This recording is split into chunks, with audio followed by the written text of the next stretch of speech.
Most Washington whistleblowers do what they do out of the spotlight. Not the man our Steve Hartman met. For many people, there's nothing like a good whistle to pass the time. But for 54-year-old Chris Ullman, whistling is hardly a distraction. This 4-time international whistling champion is partner in the Carlyle Group, an investment firm. He's been in Washington 30 years, working at the highest levels in both the private and public sectors.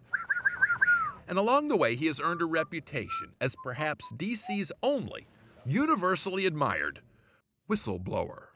George W. Bush, John Kasich, George H.W. Bush. He has performed for them all. Supreme Court justices. To rave reviews. People seek it out. Like, to me, that kind of encapsulates the power of the pucker. Unfortunately, his whistling hasn't always been used in harmony.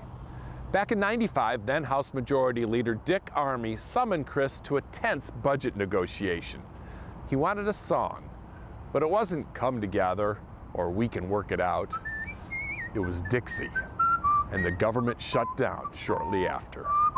So you could argue that these lips shut down the federal government. Needless to say, Chris won't do that again.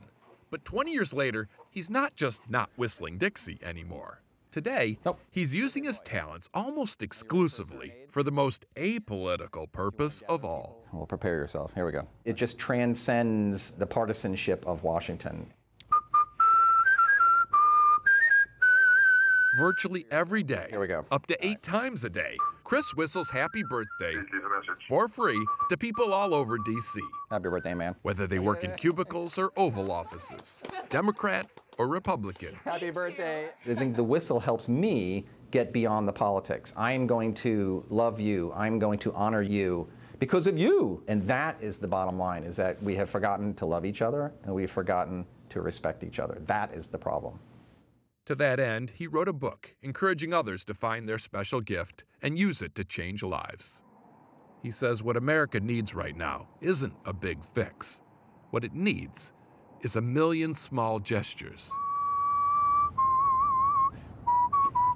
And as we start this week, with the government shutdown behind and other battles looming, it might be wise for our leaders to think of the whistler while they work.